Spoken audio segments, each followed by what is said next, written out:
And I was like, some detention thing because she's being home on the girls. She's allowed to do that? I don't know, I think they're just messing around. hey, and I Go was saw right now. Are they coming from her right there? Miss handwriting. We didn't have assistant principals in my school, or we had deans, they were called. And that's what the discipline people. Very rich high school. Can I pass Let me see that, man. What is that? What? No. Test. What is that? I can send it to him, and he's not up yet. Oh, there What? it is. Wow. He worked 9. Where I did you know. go? He didn't work tonight, but Never. he works nights. Yes. I was gonna say, does he just like sit at home all the time and like? Stephen King. When he works, everyone when you're there, Saturday, Sunday, Monday, Tuesday. There you go. I haven't thought about McKavanagh. 5 Stephen King? I haven't read anything by him actually.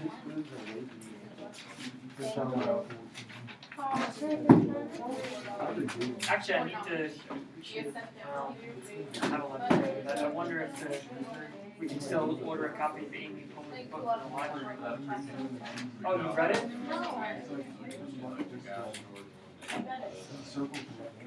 I think may have it at You watching the new season of Parks and Rec? Wait, there's a new season? The final season right now. It just started. Parks and Rec. Yeah, the show, the sitcom on NBC.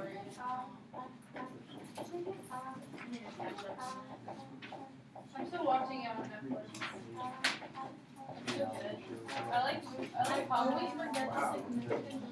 Hey, hey, hey. Just think once you get inside and out about the 5 years of dirty, dirty cheats of the world, you could have been getting down to this sick beat.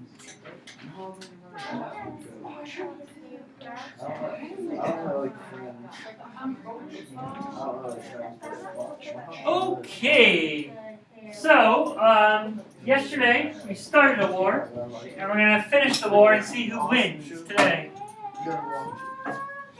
So I just heard there was a somebody did a mashup or some like spin with like Obama's speech to that What? song. Yeah. Really? Yeah. What is it? Somebody did a mix up, a songify with It's the Obama's second one speech to to it. shake it off. I had the first one. Nah, I don't know where to find it. I just saw it on Facebook. It's like Shake it off. sort of like. Yeah, maybe at the end. Maybe at the end. About when he said We need to get through part 2, World War I. Oh, yeah, a lot of conservatives were upset because there is ever since the 1950s, under President Eisenhower, the president has taken part in a national prayer breakfast, and it's a meeting of faith leaders from not just Christians, but all faiths in the United States, and the president takes part in it, so do the leaders of Congress, and President Obama made a comment about how ISIS is an example of an extreme version of Islam, and not all Muslims are like them, just like the KKK is an extreme version of Christians, and not all Christians are like them. Didn't Obama lost a war like the Middle East? He didn't, because he can't, and Congress has, but he requested permission from Congress to use military force against ISIS. Have you ever seen Archer? No. Well, it's like a show about cartoon secret agents, and their thing is called ISIS. Huh. Probably not the same as an Islamic extremist group, No, right? but I just thought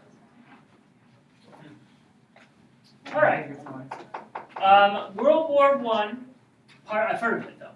I haven't watched it. World War I, Part 2. Yeah. Take one. All right. So we're just gonna finish off with how the war ended because we know how it started. What are the 5 reasons for the start of World War I? Mania. Mania. Alliance, Militarism. imperialism, Allies. nationalism, assassination. Good. Assassin. Except We're good. the United States. Sure. Sounds familiar. Oh, there you go. Except the United States. Oh, he teaches that, and He Wait, teaches what did that's he why do? he caught his attention. That's who taught me makeup. Because he uses mania in Oh, 20th century. yeah. What did he come and say though? He wanted to Yeah. make sure you had the correct answer, or Oh. else he was going to come in and give you dagger eyes. Oh no. Except the United States was not in the war until 1917. only 1 year. So while every other European country was fighting in it and dying in horrible, horrible, cruel deaths, such as poison gas attacks and trench warfare, machine gun fire, and tanks, the United States was only there for 1 year and saw very little fighting by comparison. So that is going to affect the mindset going into the end of the war. They just like brought some Asian. Not yet. Agent So we Orange will be, should've. once they moved it, yeah. Just dropped it on them all. This poster is encouraging people to do what? Join the Join the Army. The Selective Service Act will start under World War I. We talked about that yesterday. Right here, you can't read this, but it says Huns kill women and children. A Hun is a stereotypical term for a German. And it's easier to go and kill Germans in World War I if you think that they are evil, horrible, devilish people. Weren't the Huns like Asian? They're like They- barbarians in Asia. Asia and Europe, mostly where Germany is right now. So they were a Hence. European barbarian group. I learned that off of Mulan. The Mongols were the ones that were in Asia.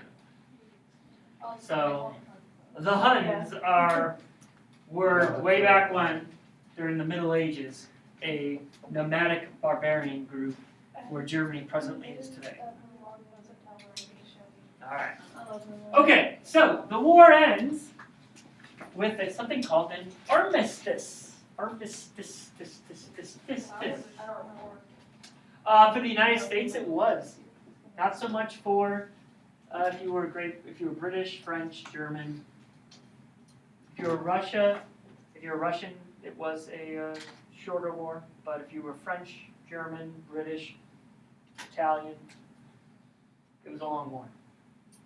Like, we A spent one great day- war, as they called it. We spent one day on it here, and then like last year it was like 2 weeks. Yep, because the United States joined in at the last minute and got really excited and were like, we're going to join the Allies. And the Allies then win because they have fresh U.S. soldiers. Yeah. Isn't there still one guy alive from World War I? You know what? Didn't he just pass away? I think. He has to be close to dead. Yeah. Yes, I remember hearing It that. had to been like 18 at least. They let people in at 14, but right? Like, weren't they usually like younger during Oh, like man, a not time? that. But he's still old as dirt. Yeah, he's over 100 years. Yeah, he just died. Oh wait, Oh, no, that was guy, just. that first dude, he's just like, No, it's gonna.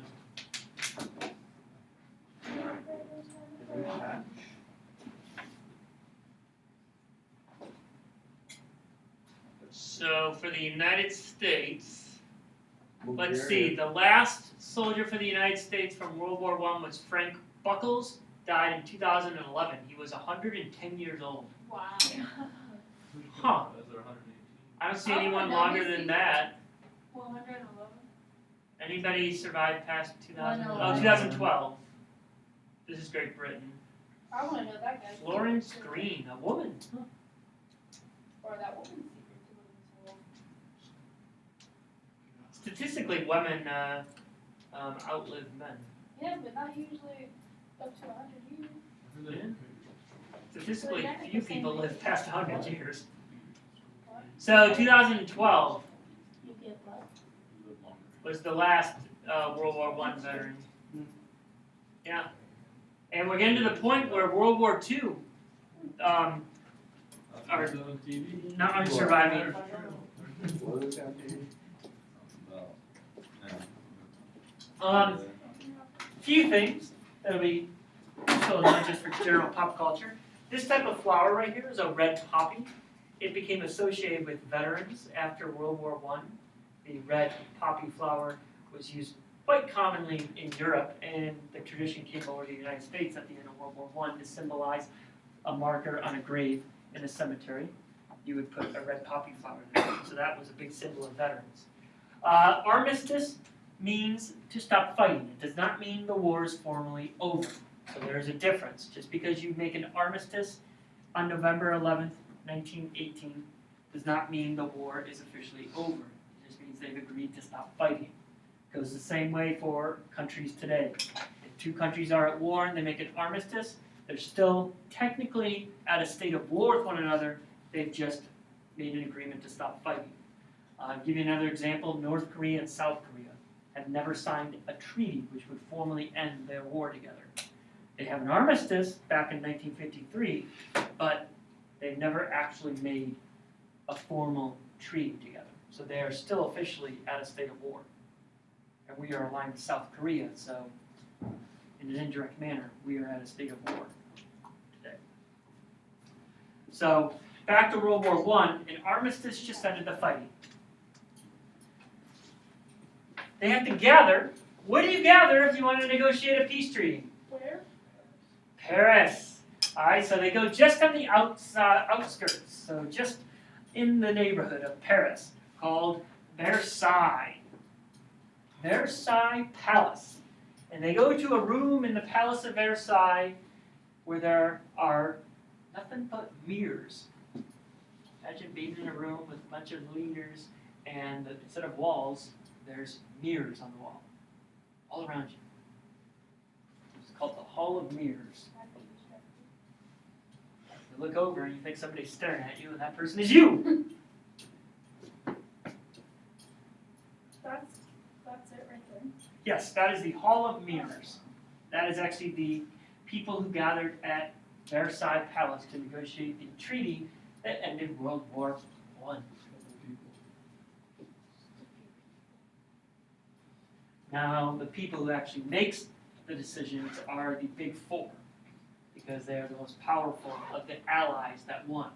So the Central Powers were the losers. The allies are these countries: Britain, France, US, and Italy.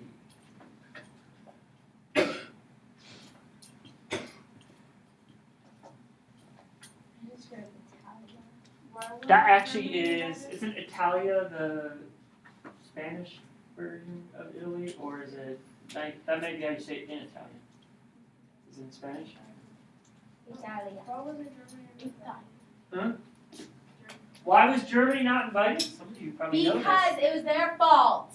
Yes, because they were on the losing side, and Great Britain and France hated Germany more than any other country, and they had been fighting longer than the United States, and they were bitter, they were angry, they wanted revenge, and they wanted to find a way to intentionally make Germany weak and spite them. They wanted to go after them, and they didn't want them to have a say in what their post-war world was going to be like.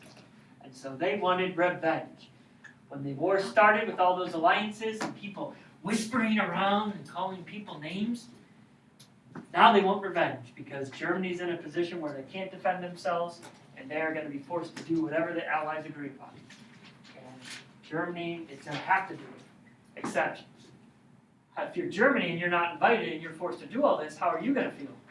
Oh, you're gonna start a mass genocide. Oh, then you're going to want to get back your pride, and you want to take out your anger. So, You do it on the Jews. this is a little future telling here, but you know what? Germany, foreshadowing, Germany is going to want some revenge after what happens here. They might do something big. Hint, hint. They may start another war, if you will. Yeah. Freeze? I have to freeze? Oh. Okay. These are the leaders of Great Britain and France and the United States. All right. Okay. Winston Churchill. No, that's not yet. Not yet. David Lloyd George was the leader of Britain at this time. Churchill will come in. But good call. All right. At this gathering, our President of the United States has a plan. In fact, he has 14 points of his plan. He is really proud of his 14 points. All 14 dandy of them, 14 points. So he thinks he can make the world perfect. He's Woodrow Wilson, he makes them perfect. I could definitely make the world perfect right now. In 14 points or less? Less. Ooh! Showing up Woodrow here. I'd only need one. What Don't would be that be, Emma? stupid.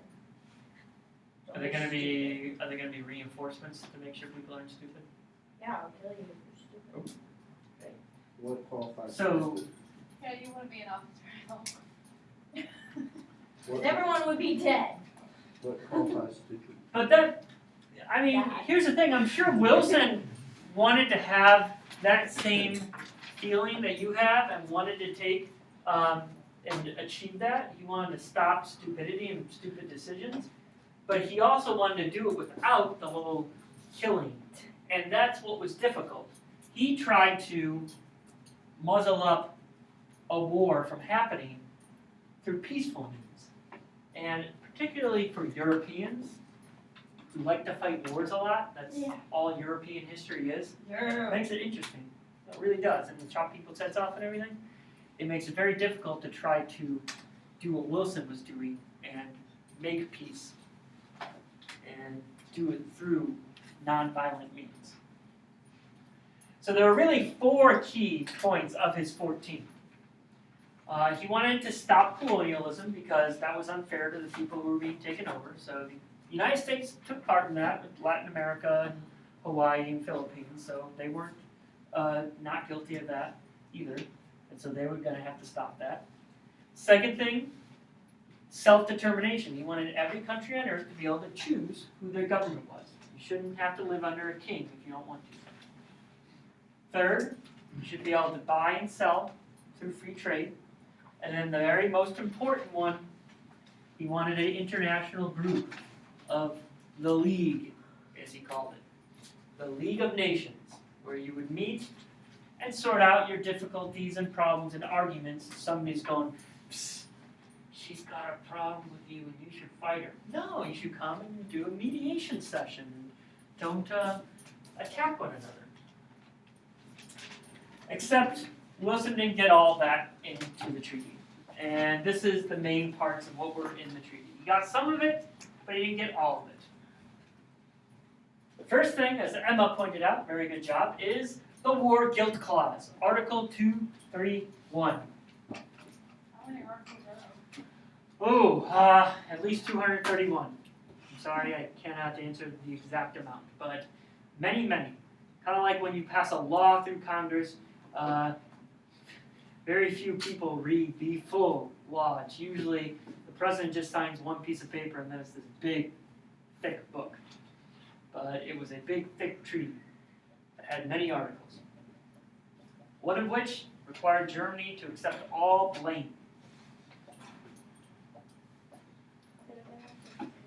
Yes, they also had to give, very good job, they also had to give reparations. Reparations. Sounds like repay, or that's what they had to do. Repay all debt, all money owed. Yep, even if they didn't cause it directly. So if Russia caused some of the damage before they left the war, if Austria caused some of it, if the Ottomans caused some of it, if the Americans caused some of it, didn't matter, Germany had to pay for it. It's like, So was it like a German person that killed the Archduke?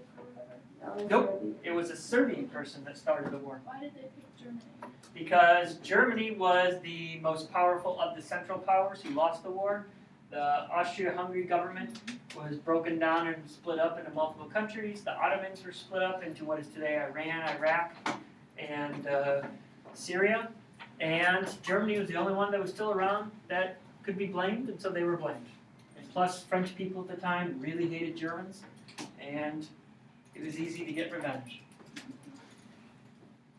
What probably would have been ideal is if the French and the British leaders listened to Wilson and said, you know what, let's have a peace without a victory. That was one of the documents you could have read. Some of you did it for your unit assignment.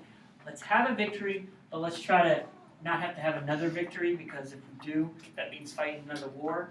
So let's try to be light on our enemy that we just beat and be a good sport and try to allow them to still be happy instead of rubbing it in their faces. Because basically what the Allies did after World War I is rub it in Germany's face that they lost. And Germany got really mad. It's like after a sporting event going, ha ha, you lost, you stink, you're bad. We're going to make you pay for our new uniforms. And get us Gatorade and then dump it and give us a Gatorade bath to celebrate. And we're going to make you watch and film. And so that's what they did to Germany. They rubbed it in their face. And then after, Germany was like, you know what, we're so pissed, we want to start another war, and we're going to listen to a maniacal, crazy dictator. That's We gonna could have been killed in the last. You could make that a couple of times. People have had to do it. Bits and butts with candy and nuts. Oh, wait. Yeah, that's how good. Oh, what a wonderful world it would be. The big thing that Wilson got in the treaty that he cared about was the League of Nations. So he did get the international organization that would work together to stop all future wars. The word that was used in the treaty was covenant, which is another word for a promise. You're promising to come to the aid of another country if they are being attacked, and that's what the League of Nations would have done. So the League of Nations gets created. So now, in 1919, at the Paris Peace Conference, there is a League of Nations. Hopefully, yep, exactly. Except, that's a good question. She says, isn't that kind of like having alliances? Except, what does the United States like to avoid? Alliances, because of who recommends it. So, but our president at the time likes alliances. Who does the president have to get permission from in order? Okay, which half of Congress? It's only one, the upper house, that approves treaties. The Senate. So the president wants us to join the League of Nations, but the Senate has to approve it. And so Wilson is able to convince the leaders at Paris to join the League of Nations. But he might not be able to convince the Senate. Wilson? Yeah. He said yes to the League of Nations. No, I mean like the U.S. because the U.S. Yes, exactly. Again, foreshadowing again. The League of Nations will be created, but the most powerful country after World War I, the United States, who had the idea, won't join it. Which basically is like coming up with an idea and not following through with it yourself. Yep. Let's have an ice cream party with all these countries, and we're gonna buy the ice cream and set it up and find a location to meet, and then we're not gonna come. All right, debate at home. So the next slide just says debate at home, and the U.S. has to decide, should the U.S. join League of Nations? Yes. Actually, if you turn that into a thesis, you've got your DBQ prompt right there. Oh. All right. This is the key topic to our DBQ prompt that we're working on next week. who's to blame for the United States not joining the League of Nations? Was it Wilson's poor leadership, or was the Senate being a bunch of George stubborn Washington. children? What? So it's George Washington's fault. Oh, George Washington comes back from the dead and storms through the ground. That's partially. And he says, "I've told you guys not to do political parties." That could go back on the president because it was his responsibility. He presented something that he knew that he was going to need other people's permission for in order to.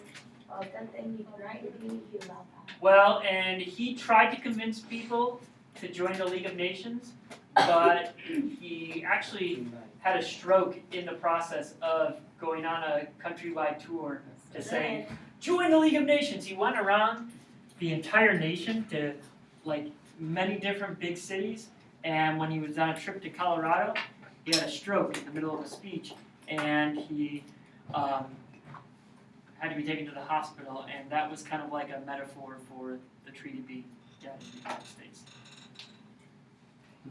So this is the debate that happens. There's three different groups when it comes to Wilson versus the Senate. You are either a senator who believes in the irreconcilables,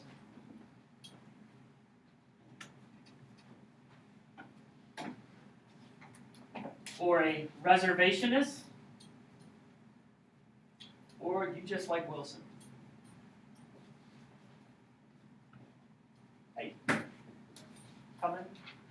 Cool. Who was that? Got it. Did we tell Lorena about it? She could probably come to stay on the Okay, I'll try to catch her at lunch. Does she have 6 hours for that? I think she has. It's like you guys are bus leave. Well, I'm driving and I'm 3:15 to 3:30. What do you She's guys probably doing? already got What do you guys doing? We have a meet at Havana, which is our arch rival in the conference. Oh, is that Friday? Yeah, Keith. Heath will be waiting for us, especially Shelton. And Shelton's up by like 10 toss-ups against him right now. What happens if you win in toss-ups, Steve? He'll be waiting for his math nemesis Emma over Will here. you be all team conference? What happens First is what? team conference? You win in that.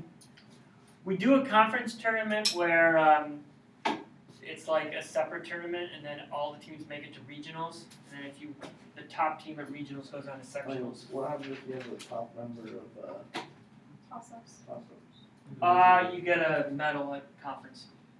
The top 10 people at toss-ups gets a medal. Top 10. Emma, are you in the top 10? I think they're like third. No, I think after the first week you were, because it was like you were tied like 6th place. Come on, Emma. You can do I it. don't care. You don't know.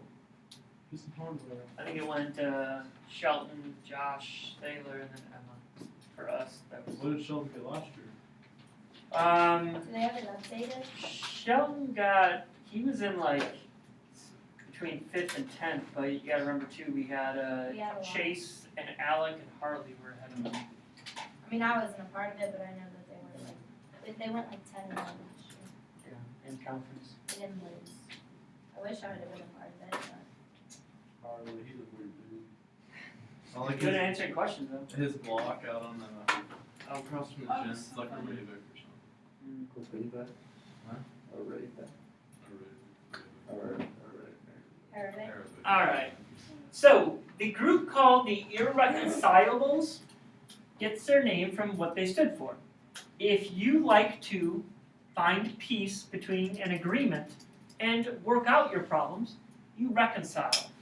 But if you put the ir in front of it and become a irreconciling person, you do not like to agree on anything, and you are completely opposed to it. You are not going to find any compromise. Like when you get a divorce and there's not really a reason, it's irreconcilable. Yes. Because Exactly. Or, for example, like that, right there, this picture, which explains this situation perfectly.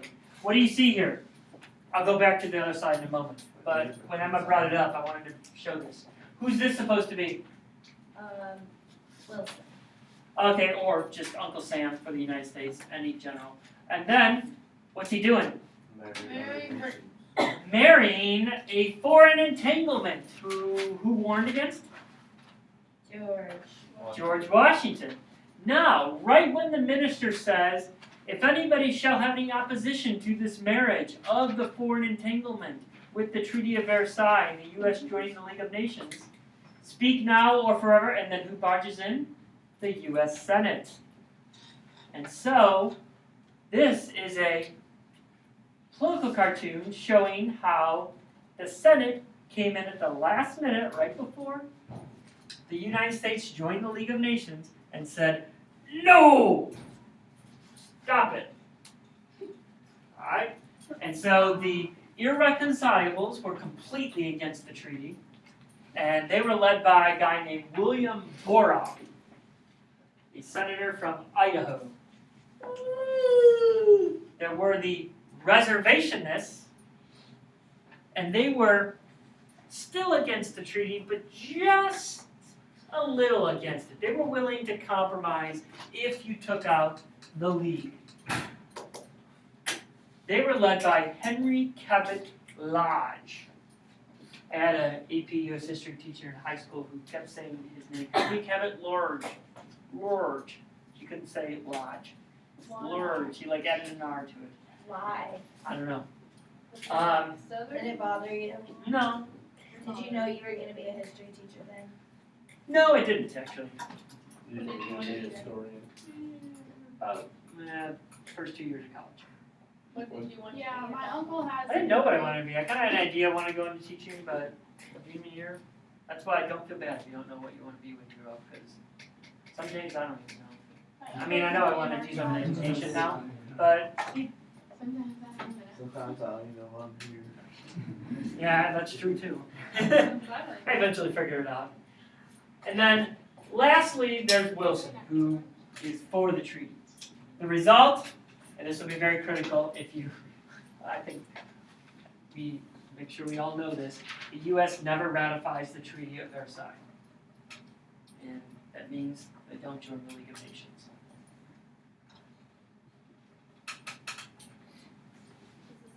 It is possibly wouldn't have had World War II if the U.S. had. But that's for a... Are we still can not a spend- part of it? There is no League of Nations today. Oh There's- yeah, they ended up in. Well, it'll dissolve when World War II starts. It was very weak But between now World we're War not One. united. Yep. That's just last. All right. The last slide is about the end of Wilson. Wilson goes on this countrywide tour to convince Americans that he's right. He calls it. He doesn't die. He just has a very debilitating stroke, which means it pretty much causes him to be in need of assistance for the rest of his presidency. And that was when his wife, the first lady at the time, was running the country for him because his stroke had caused so much brain damage. Was she the one that had prohibition or already? Yes, prohibition. Yes, prohibition went into effect under Wilson. Wait, hold on. There's a president named Harding. Yes, he's the one who will win. When they vote for Harding, he was against the Treaty of Versailles, and by voters choosing him over the Democrat, who was a Wilson person, Harding proves that we're not going to join the Treaty of Versailles. He invented a new word too, normalcy. Selfie. Normalcy, not Just selfie. kidding. But yeah, that's him with his dog. He also was known for having afternoon breaks with his secretary. Oh yeah. Right. Brace. Yeah. Well, who knows exactly the extent of it though, but yes, he was not faithful to his wife. He also was not a very good manager of his staff members. There was a major corruption scandal that took place under his watch, Teapot Dome scandal. We'll get into that in the next unit. They still keep up. No, Teapot Dome was just the name of Teapot Rock out west where there was an oil scandal. It was the shape. The rock was in the shape of a teapot. That's where the name comes The from. teapot and my smash. Yeah. There is a gas station that has a massive teapot at the same location. I'll show a picture of it when we get to it. But the United States, who is the largest creditor nation after World War I, never joins the treaty, which means they never join the League of Nations. And some people say it was Wilson's fault, some people say it was the Senate's fault. Technically, it was the Senate because they disapproved it, and without the Senate approving it, you can't join a treaty. Okay, and so that finishes off World War I.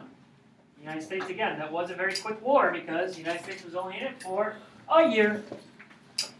Right here. Did we win in there? That's what, do you guys? Went in there with our doughboys.